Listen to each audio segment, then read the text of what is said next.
যে যতক্ষণ পর্যন্ত না আমরা নিজেরা নিজেদের সংস্কার না করি, তাহলে এই সরকার যত 10টি 20টি সংস্কার কমিশন করুক না কেন, যত সংস্কার করুক না কেন, কোন সংস্কারে কোন লাভ। যে আজকে রাজনীতির যে চ্যালেঞ্জ, সেই চ্যালেঞ্জ আমি বিশ্বাস করি সেটা হচ্ছে আজকে আমাদের নিজেদের, প্রত্যেকের নিজেকে সংস্কার। আমাকে সত্য কথা বলতে হবে, মানুষকে ধোঁকাবাজি দেওয়া থেকে নিজেকে বিরত রাখতে হবে, আমাদের ক্ষমতার লোভ থেকে বিরত থাকতে হবে, আমাদের রাজনৈতিক অভিলাষ থেকে বিরত থাকতে হবে, এবং আমাদের যে কথা আমরা বলি যে আমাদের জনগণের সেবক হয়ে রাজনীতি করতে হবে। রাজনীতি ক্ষমতার জন্য নয়, আমরা সেই কথায় বিশ্বাস করি না। এটাই হোক আমাদের নীতি এবং আদর্শ। এ প্রসঙ্গে আরো কিছু কথা আছে। আজকের যে প্রেক্ষিত ঐক্য, গতকালের যে ঘটনা বাংলাদেশে ঘটেছে তার রেফারেন্স আজকে পত্রিকায় আপনারা দেখেছেন, আমাদের এখানে বক্তারা রেখেছেন। ঐক্য অবশ্য প্রয়োজনীয়, জাতি ধর্ম বর্ণ নির্বিশেষে ঐক্য প্রয়োজন, এতে কারো কোনো দ্বিমত থাকতে পারে। কিন্তু আমি এই প্রসঙ্গে আপনাদের আরো একটু সতর্ক করে দিতে চাই। ইংরেজিতে একটি কথা আছে, ইউনিটি ইন ডাইভার্সিটি। আমি ঐক্য করতে গিয়ে যদি আবার নতুন করে বাকশাল করে ফেলি, তাহলে কিন্তু সেই ঐক্যে কাজ হবে না। আমাকে ক্ষমা করবেন, আমি খোলাখুলি করছি। আমাদের সতর্ক থাকতে হবে। ইংরেজিতে আরেকটি কথা আছে, vigilance is the eternal price of democracy. ডেমোক্রেসিটা মুখে বলা সহজ, বাস্তবে রূপান্তর করা কিন্তু অতটা সহজ না। হাজার হাজার জীবন দিয়ে জুলাই অগাস্টের ছাত্র জনতার আন্দোলন, সেই বিপ্লবে তারা স্বৈরাচারকে দেশ থেকে হটিয়ে দিয়েছে, স্বৈরাচার পালিয়ে যেতে বাধ্য হয়েছে, কথা সত্য। কিন্তু তার অর্থ এটা নয় যে দেশে গণতন্ত্র পুরোপুরি ফিরে এসেছে।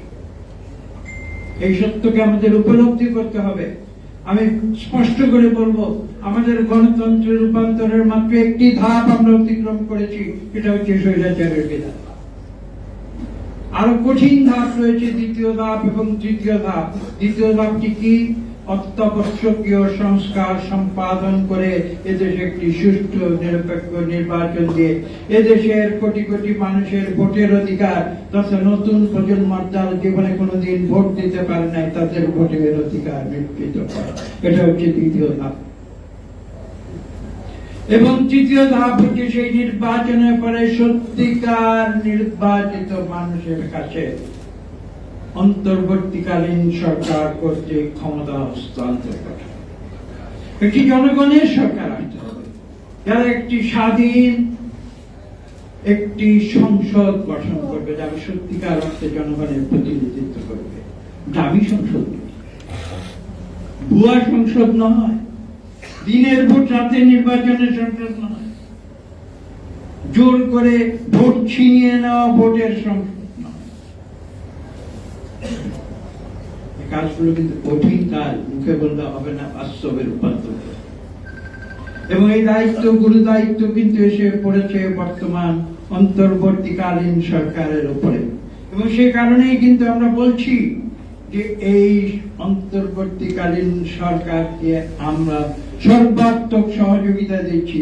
আমরা কোন অবস্থাতে চাই না তারা তাদের এই গুরু দায়িত্ব পালনে ব্যর্থ হয়।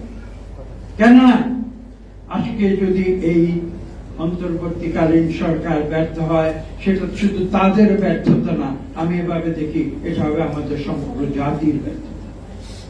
সেটা আমরা কখনো হতে দিতে পারি না।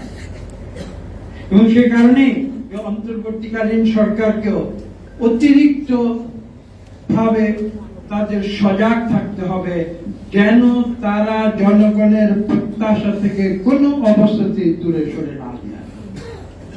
তারা যদি কোনো অসতর্ক মুহূর্তে জনগণের উপর থেকে, ছাত্র জনতার উপর থেকে আস্থা হারিয়ে ফেলে, তাহলে কিন্তু সেটা শুধু এই সরকারের উপর একটি দুর্যোগ হিসেবে আসবে না, সেটা আসবে এই সমগ্র জাতির উপর একটি দুর্যোগ।